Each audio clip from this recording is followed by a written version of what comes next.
Bonjour à tous, bienvenue sur le podcast L'immobilier en Israël.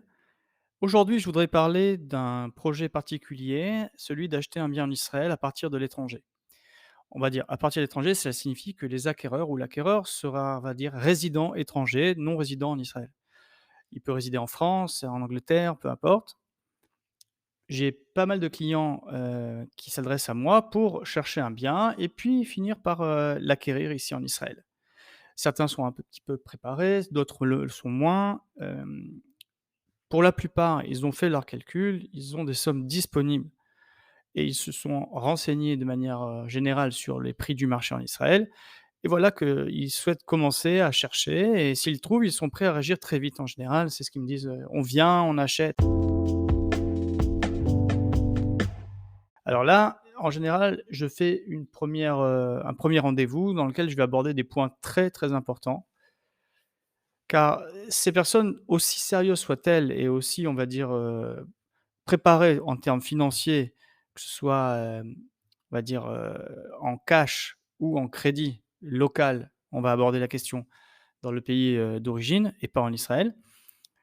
Il faudra quand même, passer quelques étapes pour être en mesure, de trouver, surtout d'acheter ce bien et je vais expliquer pourquoi. Premier point à comprendre, c'est que, à la différence de la France, en Israël, lorsque, une personne fait une proposition et que les conseils juridiques, les avocats respectifs, acheteurs, vendeurs, travaillent sur une version du contrat d'acquisition et que ce contrat est négocié et arrive à sa version définitive signable, ce contrat est un contrat définitif. En d'autres termes, il ne s'agit pas d'un compromis de vente suspendu, sous conditions suspensives. Cela signifie que lorsqu'on vient signer ce contrat, on s'est engagé à acheter, on a versé déjà une partie du prix et les échéances restantes sont dues. Il n'y a aucune condition suspensive, ni légale et contractuelle de manière générale, bien qu'on puisse en mettre une, mais ce n'est pratiquement jamais le cas. Ou alors si ce sont des conditions, ce sont des conditions liées par exemple à la légalisation d'une partie de l'appartement ou de la maison qui n'a pas été faite avec le permis comme il se doit et le vendeur s'engage à régler ce problème face à la mairie et obtenir le permis ou les autorisations nécessaires, ainsi de suite. Et donc là, ça peut devenir une condition suspensive, peut-être pas de la transaction, mais en tout cas des paiements à venir. Donc, même si la personne, le client a l'argent, il se situe à l'étranger, donc il a l'argent à l'étranger, il trouve un bien, on commence à négocier les conditions juridiques entre les avocats. De toutes les façons, lorsqu'il viendra signer ou qu'il a mandaté quelqu'un avec un pouvoir de signer ce contrat, il est engagé à 100. Donc tout obstacle qui l'empêcherait de réaliser, d'exécuter ce contrat, et pour un acquéreur, c'est payer, sera, considéré contractuellement comme une infraction au contrat avec les conséquences que cela peut avoir. C'est-à-dire soit du retard, soit s'il y a du retard ou s'il y a carrément une infraction, c'est-à-dire un manquement, hem, au paiement en particulier pour l'acquéreur, c'est ses obligations principales. À ce moment-là, il est en infraction et donc il y a des clauses pénales, des clauses, du contrat qui prévoient des pénalités et même si on parviendra à annuler la vente, il y a des sommes qui seront gardées comme pénalité par le vendeur. Le premier conseil, c'est très simple, c'est qu'on ne signe aucun contrat d'acquisition sans qu'on soit certain de pouvoir virer les fonds sur le compte du vendeur ou de son avocat en séquestre selon le type de paiement qu'on fait. Alors, immédiatement, il faut réfléchir à la problématique suivante. Lorsqu'on a des fonds dans une banque française, par exemple, prenons l'exemple. Banque française, j'ai sur un compte en liquide 1 million d'euros. Ce million d'euros, d'accord, que la banque a accepté, dont on peut fournir tous les justificatifs, l'origine des fonds, ça soit une vente immobilière, une vente d'entreprise, peu importe. Ces fonds devront être forcément transférés en Israël pour payer le vendeur sur un compte israélien. Or, ce transfert de fonds peut être fastidieux, du fait que la banque réceptrice des fonds, que ce soit la banque du vendeur ou votre propre banque ou les fonds euh, sur un compte bancaire en séquestre de l'avocat, d'accord. Ce transfert, il peut prendre du temps, premièrement. Il peut être retardé par des vérifications. Il peut y avoir aussi des demandes supplémentaires de documents à fournir. Et ce temps pour régler ces différentes questions et fournir les documents, d'accord, il peut retarder le paiement d'échéances prévues au contrat et donc faire entrer l'acquéreur en infraction. Par conséquent, ce qu'il faut faire absolument, c'est disposer des fonds pour le paiement du prix de l'appartement en Israël. Alors pour cela, il y a plusieurs moyens. Je ne suis pas un expert en ouverture de compte, ni en transfert financier, ni virements internationaux. Mais ce que je vois et ce que j'ai pratiqué pour des clients, c'est la chose suivante. Premier cas de figure, la personne a des fonds en France, mais il a aussi déjà ouvert un compte en Israël, un compte bancaire, donc on le connaît ici. Et donc, il va s'adresser à sa banque en Israël et il va dire, voilà, je vais faire un virement de temps d'une somme conséquente. Prenons d'abord le premier paiement, d'accord, du contrat. Le premier paiement, c'est-à-dire à la signature.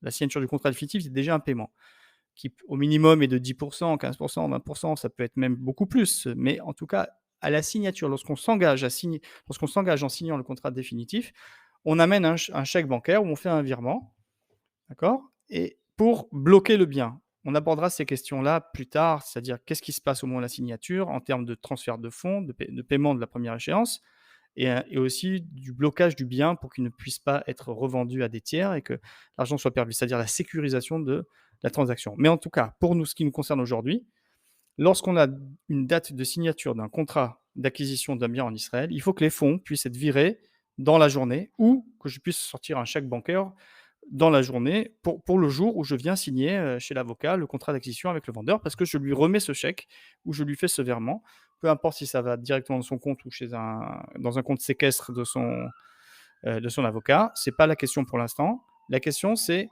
cet argent doit être disponible.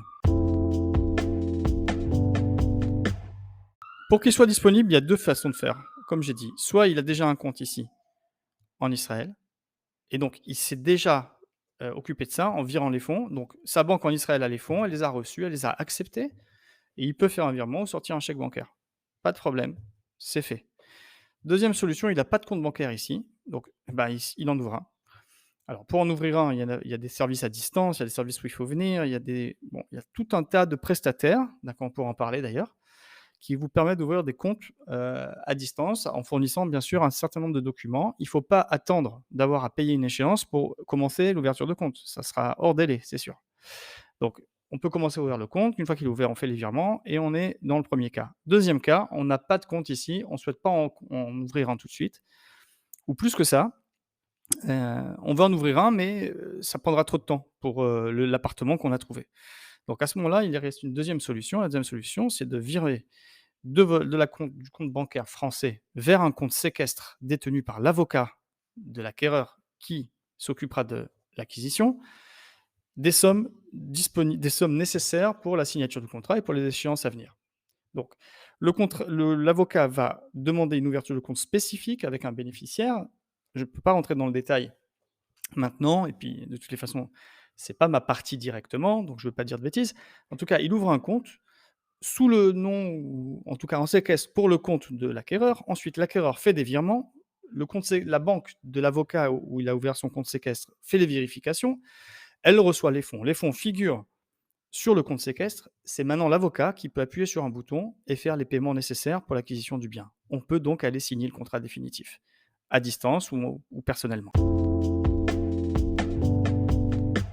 En d'autres mots, lorsqu'on se rencontrera pour signer le contrat définitif, qu'il faudra apporter par exemple 10%, donc 100 000 euros, je parle en euros maintenant, mais j'ai essayé de parler en shekel parce que j'ai plus les notions tellement d'euros, sur les valeurs des biens, mais en tout cas, pour celui qui a 1 000 000 d'euros à investir, il trouve un bien à 1 000 000 d'euros. Ensuite, il doit payer 10 à la signature du contrat. Ces 10 figurent déjà sur le compte séquestre de l'avocat. Ensuite, le contrat prévoit un paiement dans 2 mois, puis dans 4 mois, puis la remise du bien. Avant même l'arrivée de l'échéance du paiement à venir, prévu au contrat d'acquisition, si c'est payé en 3 fois, par exemple, 1re fois à la signature 10, deuxième paiement au bout de 2 mois de 50 et ensuite 40 à la remise du bien, après 4 mois. Donc avant d'arriver à l'échéance des 2 mois depuis la signature, il faut déjà avoir fait un autre virement sur le compte séquestre de l'avocat et donc le fournir des sommes nécessaires pour le paiement. L'avocat fera le nécessaire pour payer le deuxième paiement. Si entre-temps, le client est venu en Israël, il a ouvert un compte, alors il fera lui-même son virement de France vers son compte bancaire et de son compte bancaire, il paiera le deuxième paiement. Donc après, les possibilités peuvent, se conjuguer. Au départ, j'ai pas de compte, je passe par le compte séquestre de l'avocat. Ensuite, j'ai un compte, je l'utilise, ainsi de suite.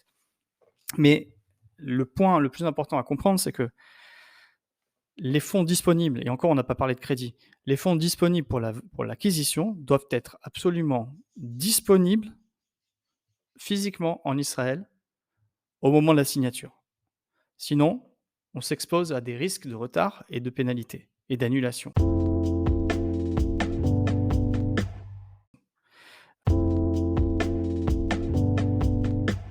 Alors, c'est un peu, on va dire, strict comme position, mais c'est en tout cas, ce sont mes recommandations et je pense que c'est celles de tous les avocats plus ou moins ou de tous les agents qui préfèrent voir un client en situation d'honorer ses obligations et de ne pas retarder la vente. Alors, il m'est arrivé justement d'avoir, des clients qui étaient en retard sur ce point et on a trouvé un bien, on a négocié et ensuite, on a négocié sur les conditions principales du contrat. Ça sera logé aussi dans un autre podcast où j'expliquerai quelles sont les conditions et comment on place des offres sur des appartements, comment ça se passe ici, par rapport à la France, en tout cas, de ce que je sais.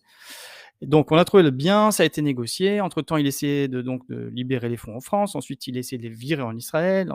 Mais on est arrivé à une version définitive signable avant même qu'ils puissent virer les fonds en Israël.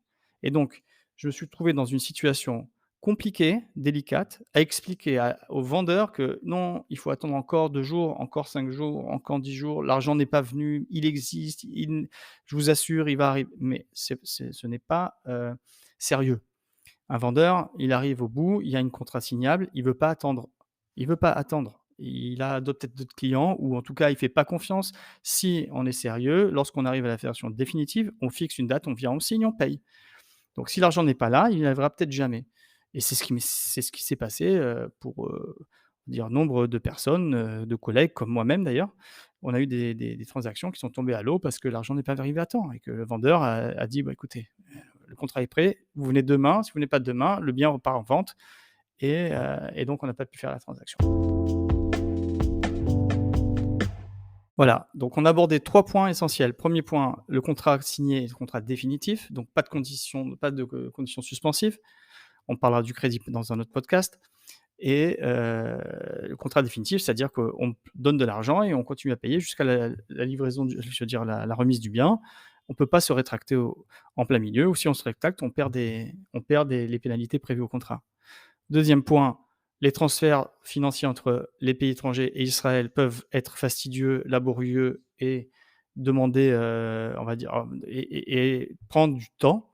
Donc une fois qu'on a décidé de signer un contrat qui a une date, il faut que l'argent, au moment de la signature, soit déjà présent en Israël et qu'on puisse l'activer, immédiatement, que ce soit direct par son compte bancaire, si on en a un, en Israël, ou alors à travers le compte séquestre de l'avocat qui s'occupe de l'acquisition. Voilà les 2 points, que je voulais aborder ici dans ce podcast. Il nous reste encore, plusieurs points connexes à ce podcast qui sont, le financement par crédit en France et en Israël. Je ne suis pas un expert encore une fois, je vous partagerai simplement des informations. Mais, et deuxièmement, bah, comment entamer une négociation sur un bien en termes de prix, de conditions? Comment on soumet une offre pour arriver à l'intégrer dans un contrat qui sera finalement négocié par les avocats et donc amené à être signé comme contrat définitif. Voilà, je vous dis à très bientôt sur, l'immobilier en Israël.